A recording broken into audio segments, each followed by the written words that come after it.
주영석 기자의 뉴스 속으로. 뉴스 속으로는 예방과 치료 의학도 최고, 리퍼도 최고, 시니어 어르신들에게 서울 메디칼 그룹이 최고, 서울 메디칼 그룹 제공입니다. 오늘 아침에 발표된 8월의 소비자 물가지수 CPI가 전문가들 예상대로 올랐지만은 변동성이 큰 에너지와 식료품들을 제외한 근원 CPI의 경우에는 다소 둔화했습니다. 연준이 근원 CPI를 선호하기 때문에 이달 FOMC 회의에서 일단 금리 인상을 멈추고 금리 동결로 갈 것이 상당히 유력해 보입니다. 오늘 북한과 러시아가 정상회담을 갖고 2시간 동안에 걸쳐 논의를 했는데 이 중국과 베네수엘라도 오늘 같은 정상회담을 한 것으로 나타나서 미국 중심의 서방 위주 질서를 따르지 않는 국가들이 뭉치는 모습을 보여주고 있습니다. 특히 유엔 안보리의 상임이사국인 러시아가 북한을 만나 각종 지원을 약속함에 따라 안보리 대북 제재가 깨져버렸고 유엔 체제 자체가 유명무실한 상태가 됐다라는 평가도 나오고 있습니다. 자, 주영석 기자. 안녕하십니까. 예상대로 우선 이 CPI가 올랐네요. 역시 전문가들은 전문가들이었습니다. 네. 상당히 잘 맞췄어요. 예, 그래서 연방노동부가 오늘 발표한 8월 CPI 3.7%로 발표가 됐습니다. 전달인 7월에 3.2%에 비하면 0.5%포인트가 상승했고요. 전문가 전망치 3.6%에 비하면 0.1%포인트가 더 오른 그런 수치였습니다. 네, 전문가들도 그 전날 오른다고 예상을 했는데 오늘 나온 실제 수치는 전망가 예상치보다도 또 조금 더 높았어요. 네, 맞아요. 네, 그러면 많이 오른 거 아닌가요? 많이 오른 거죠. 네. 그 8월 CPI가 3.7%인데 네. 앞서 말씀드린 대로 전년 동월 대비 상승률로는 그 5월에 4%였습니다. 4% 이후로 4개월 만에 최대치를 기록했어요. 3.7이니까. 그래서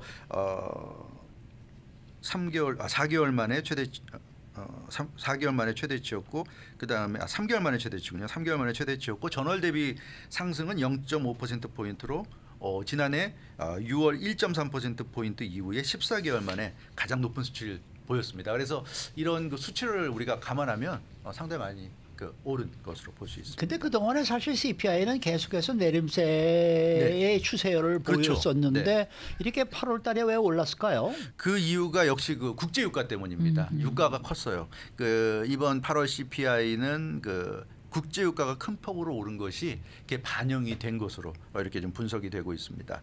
그 유가 정보 서비스가 분석한 걸 보면 7월 한 달간 미국의 평균 가솔린 가격이 그 갤런당 3달러 60센트를 기록했고요.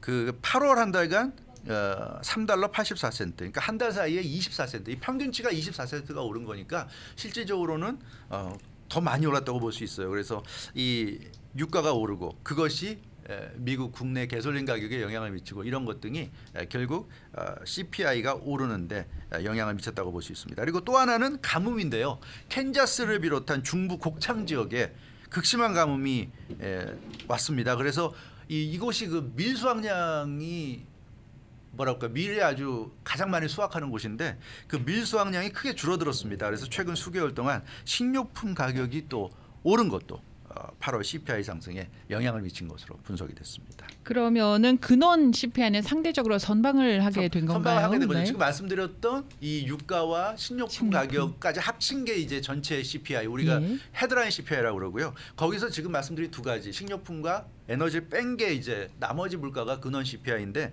결국 헤드라인 CPI가 많이 오른 이유는 변동성이 큰 유가하고 식료품 때문이고 그거 두 개를 빼면 근원 CPI는 계속 내림세를 지금 유지하고 있는 겁니다. 8월 근원 CPI가 전월 대비 0.3%포인트가 올라서 6, 7월에 0.2%포인트와 비교해서 완만한 증가세를 보였고요. 전년 동월 대비 4.3%포인트가 올라서 7월에 4.7%포인트보다 크게 둔화했죠. 1년 단위로 우리가 비교하는 걸 보면 4.7에서 4.3이 됐으니까 굉장히 많이 내려온 겁니다. 그래서 변동성이 큰 에너지와 식료품 가격을 제외한 소비자 물가지수는 괜찮다. 이게 중요한 그 오늘 나온 CPI 우리가 분석해야 될 포인트라고 생각이 됩니다. 네. 근데 뭐 연준은 항상 근원 CPI를 네. 이제 중시하고 있지 않습니까? 네, 그렇죠. 그러니까 시장은 뭐 이렇게 나쁘지 않게 보고 그렇죠. 있는 것 같아요. 그렇습니다. 연준 입장에서는 유가라든가 식료품 가격 같은 거는 경제적인 논리가 아니라 뭐 정치적인 뭐 오페크 같은 국가들이 갑자기 감산하고 이러면 그러면 유가가 확 오를 수가 있단 말이에요. 그래서 유가 같은 경우는 이게 정상적인 어떤 경제 흐름과는 따로 놓을 수 있기 때문에 이거는 연준 입장에서는 크게 가치를 두지 않는다. 그래서 근원 CPI를 더 중시하고 있습니다. 인플레이션과 이제 밀접한 관련 있는 가격 상승 압력 여부를 지금 연준은 판단하게 되는데요. 그걸 가장 잘 볼 수 있는 게 바로 근원 CPI라는 거죠. 특히 이 근원 CPI는 장기적인 물가 추세를 나타내기 때문에 금리 인상 여부를 결정하는데 중요한 근거로 작용합니다. 연준이 당장 눈앞에만 보고 금리 인상, 금리 동결하는 게 아니라 장래까지 감안하면서 그런 결정을 내리는 거란 말이에요. 그런 면에서 근원 CPI가 굉장히 중요한데 월스트리트저널이 오늘 그 분석한 기사를 보면 지난 몇 달간의 데이터를 감안하면 근원 CPI 둔화 흐름이 두드러진다. 오늘 발표된 8월 CPI까지 다 합쳐서 최근 몇 달간의 상황을 보면 근원 CPI의 둔화는 아주 두드러진다. 이런 분석을 했고요. 그래서 오늘 나온 8월 근원 CPI를 근거로 해서 볼 때 연준의 이번 달 FOMC 금리 동결은 거의 확실하다. 실제로 오늘 그 시카고 상품거래소 패드워치, 그러니까 오늘 8월 CPI가 발표된 이후에 금리 관련 예상 수치를 그러니까 변화가 됐는데 그게 95%가 금리 동결로 나왔어요. 그러니까 거의 뭐 100% 가깝게. 예, 그래서 지금 9월 FOMC에서 금리 동결은 거의 뭐 확실해졌다. 이렇게 말씀드릴 수 있겠습니다. 뭐 9월이라고 얘기하는 것보다 다음 주예요. 다음 주에 맞아요.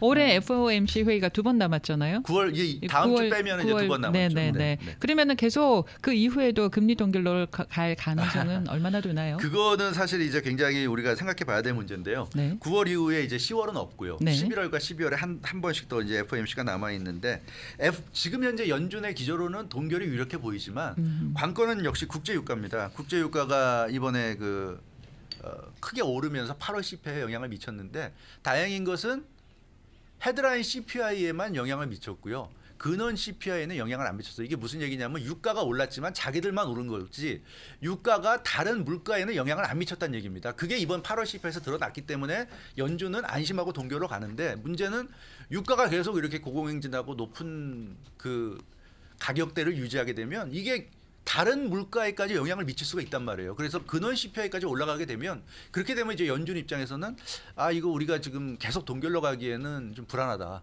한 번 더 인상을 해서 금리 인상을 해서 좀 눌러줘야 되겠다. 이런 생각을 할 수가 있는 거죠. 따라서 중요한 것은 이제 국제 유가가 좀 잡히는 게 중요하고 두 번째는 국제 유가가 당장에 잡히지 않더라도 국제 유가만 따로 놀아서 그냥 국제 유가만 높고 다른 물가에 영향을 안 미치면 연준 입장에서는 동결로 갈 가능성이 충분히 있는데 국제 유가가 다른 물가까지 영향을 미치는 그런 상황이 된다면 그건 금리 인상 갈 수도 있다. 그래서 지금 해석들은 이런 상황이면 11월쯤에 한 번 더 금리 인상 할 수도 있다 하는 그런 얘기들도 좀 많이 나오고 있어요. 그래서 그 부분은 더 두고 봐야 될 것 같은데 지금으로서는 5대5 어쩌면 지금 봐서는 한 6대4 정도로 금리 인상을 더 할 것 같다는 예상이 높은 것 같아요. 왜냐하면 이제 막 국제 유가가 이제 올랐기 때문에 8월 CPI에는 이게 영향을 안 미쳤지만 9월, 10월 CPI에는 이 영향을 미칠 수 있다는 거죠. 그렇게 되면 11월 FOMC에서는 연준이 한 번 정도는 더 금리 인상 갈 수도 있다.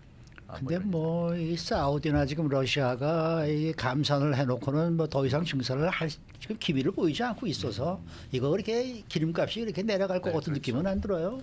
그게 문제긴 합니다. 자, 오늘 북한과 러시아 간의 정상회담이 열렸는데 여러 가지로 뭐 의미가 있는 만남이었다라는 그런 이제 평가가 이 나오더라고요. 의미는 굉장히 중요한 의미예요. 지금 국제 질서에도 그렇고요. 굉장히 중요한 의미입니다. 지금 러시아 입장에서는 우크라이나 전쟁 장기화되고 있으면서 매우 어려운 상황이고 전쟁에서 앞서가는지는 몰라도 전쟁을 지금 끝내기가 어려운 상황입니다. 미국을 비롯한 서방 국가들이 계속 우크라이나를 지원하고 있기 때문에 우크라이나는 항복할 생각도 없고 그러니까 러시아 입장에서는 전쟁에서는 유리하게 이끌어 가고 있는지 몰라도 절대로 지금 전쟁을 끝낼 수가 없는 상황이에요. 그래서 굉장히 힘든 상황인데 이번에 김정은 국무위원장 방문을 통해서 북한의 지원을 받을 수 있게 돼서 러시아 입장에서는 좀 한숨을 돌렸고 북한 입장에서는 미국이 주도하는 유엔 안전보장이사회 대북 제재 조치로 수년째 경제 어려움을 겪고 있는데 지금 상황이 북한에게 굉장히 유리하게 하고 있습니다. 우크라이나 전쟁, 미중 대립 속에서 미국 서방이 한 축이 되면서 미국 서방을 반대하는 쪽이 뭉치고 있어요. 그러니까 북한 입장에서도 미국과 반대되는 쪽으로 뭉치면 되는 거죠. 그러면 북한 입장에서는 예전보다 훨씬 더 좋은 상황인데 지금 그래서 김정은 위원장이 세계 질서가 달라지고 있는 상황을 적극 지금 활용하는 것 같습니다. 그래서 문진의 폭을 러시아까지 달려가서 지금 넓히고 있는 그런 모습으로 보여집니다. 네, 세계 질서가 달라지고 네. 있다라고 네. 앞서 전해드렸는데 신냉전 시대로 가고 있다라는 느낌을 굉장히 강하게 확인해준 그런 모습이다. 예. 이런 평가를 또 하더라고요. 맞아요. 그 세계가 예전에 그 2차 대전 이후에 미소 중심으로 미국과 네. 소련 중심으로 자본주의 국가, 공산주의 국가가 나뉘어서 그때 냉전, 1차 냉전이었죠. 1차 냉전. 냉전이었고 그러다 독일 베르린 장벽 무너지고 소련이 해체되면서 냉전 시대가 끝났는데 이제 최근 들어서 미국 중심의 친서방 국가들이 한 축, 그리고 미국에 반대하는 국가들이 한 축. 이렇게 돼서 이제 나뉘고 있습니다. 신냉전으로 가고 있는 양상이죠. 오늘 그 시진핑 중국 국가주석이 베이징에서 베네수엘라 니콜라스 마두로 대통령과 정상회담 가졌습니다.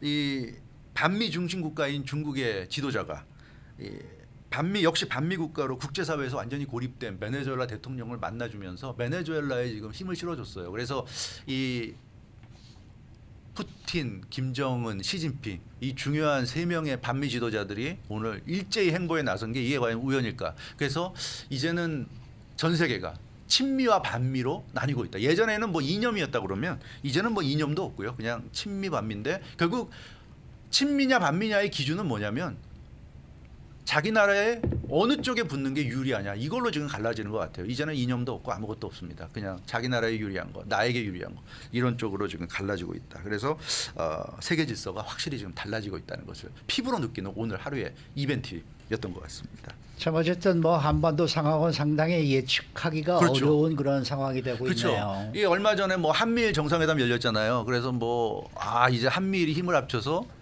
중국을 이제 고립화시킨다 동북아에서 이런 이제 발표들이 많이 나왔고 언론 보도가 많이 나왔는데 뭐 며칠 지금 얼마 지나지도 않아서 북중러가 지금 하나가 되고 있습니다. 북중러가 북한, 중국, 러시아가 하나가 돼서 한미일에 맞서는 이런 상황이고요. 특히 오늘 굉장히 좀 저한테는 인상 깊었던 건 정상회담 장소가 러시아 우주기지였어요. 그렇잖아요. 김정은 위원장이 러시아 우주기지로 찾아가고 푸틴 대통령이 우주기지에서 기다렸는데 이 교황까지 푸틴 대통령은 교황과의 그 회담도 교황을 기다리게 만드는 그런 항상 약속 시간에 늦게 나타나는 것을 악명이 높은데 오늘 김정은 위원장을 위해서 30분이었나요? 1시간이었는데 미리 나와서 기다렸다고 그러죠. 굉장히 이례적이었습니다.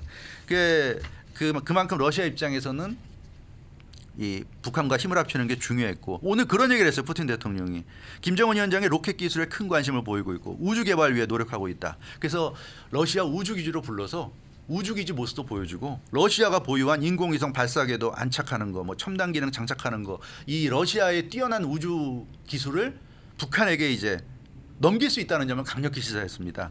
그러니까 북한이 그동안 미사일 개발하면서도 이 군사 정찰 위성을 확보하는 데 계속 실패했어요. 근데 이 러시아의 뛰어난 우주 기술이 북한에게 이전된다면 얘기가 완전히 확 달라지죠. 그 ICBM을 지금 북한이 만들고 있는데 ICBM이 이제 현실화되는데 결정적인 역할을 해줄 수 있다. 이렇게 되면 이제 북한이 갖고 있는 군사력의 위력이 배가 될 수 있다. 이런 점에서 오늘의 이 만남은 상당한 의미를 갖고 있지 않나 싶습니다. 미국 입장에서 보면은 좀 상황이 좀 곤혹스럽네요. 곤혹스럽죠. 네. 미국은 우크라이나 전쟁 이후에 서방 국가들과 힘을 합쳐서 러시아를 제재하면서 강력히 압박했어요. 그래서 이제는 좀 러시아가 완전히 좀 몰리는 코너에 몰리는 듯한 느낌이었는데 이렇게 그 중국, 북한 등과 러시아가 힘을 합치면서 북중러가 하나가 되면서 이게 다시 또 뭔가 그러니까 한반도를 기준으로 본다면 한미일과 맞서는 이런 상황이 되고 있고 특히나 오늘 북러 정상회담이 문제가 되는 게 이제 유엔 체제가 지금 사실상 무력화된 상징적인 그런 날로 보여집니다. 전 세계를 대표하는 유엔 상징적인 조직이잖아요. 근데 본부가 뉴욕에 있는 거에서 우리가 알 수 있듯이 미국의 이익을 상당히 대표하는 그런 기관입니다. 근데 이게 전 세계를 대표하다 보니까 중국이나 러시아도 그렇고 반미 국가들도 다 유엔에 참가하고 있는데 이 유엔을 통해서 미국이 북한도 제재하고 뭐 유엔 평화 유지군 명목으로 뭐 아프가니스탄에도 군대 보내고 이러면서 전 세계 질서를 유지해 왔는데 안보리 상임이사국인 러시아가 북한을 만났어요. 그리고 북한에 대한 전폭적인 지원을 오늘 다짐했단 말이에요. 그럼 완전히 대북제재, 안보리 대북제재 결의안 위반입니다. 근데 다른 국가도 아니라 안보리 상임이사국이 이렇게 했다는 점에서 더 이상 이제 유엔은 유명무실하다. 유엔 안보리도 완전히 유명무실하다. 이렇게 볼 수밖에 없어요. 그리고 유엔이 유명무실해지면 미국이 할 수 있는 게 뭐가 있습니까? 미국이 지금 러시아, 중국 상대로 전쟁할 수 있습니까? 지금 핵무기가 개발된 이후로 핵보유 국가들 사이에서는 전쟁이라는 게 없어졌어요. 없어졌기 때문에 힘으로 어떻게 누를 수도 없는 거고. 그리고 미국이 이제 경제 제재를 하고 있는데 지금 미국에 반대하는 국가들이 보면 중국, 러시아, 인도, 브라질 이런 대국들입니다. 그래서 이런 나라들은 미국이 경제 제재도 버텨낼 수가 있어요. 지금 뭐 그 나라들의 자원이라든가 경제 능력 가지고 자기들끼리 연합해서 경제 교류하면 버텨낼 수 있단 말이죠. 그리고 아프리카가 지금 중국의 1대1로 때문에 거의 다 친중국화 돼가지고 아프리카 국들은 다 중국과 친합니다. 미국보다 중국과 더 친해요. 그래서 아프리카도 다 지금 중국 편이고 이런 상황이기 때문에 미국 입장에서는 예전에 세계 유일의 초강대국으로서 세계 질서를 주도했다면 이제는 오히려 그때보다 좀 못하는 상황이 되지 않나. 반반으로 갈리고 있다. 그래서 이게 우리가 생각지 못했던 그런 새로운 체제로 지금 가고 있지 않은가. 이런 분석을 해볼 수 있을 것 같습니다. 네, 주영석 기자였습니다. 뉴스 속으로는 예방과 치료의학도 최고, 리퍼도 최고, 서울 메디칼 그룹 제공이었습니다.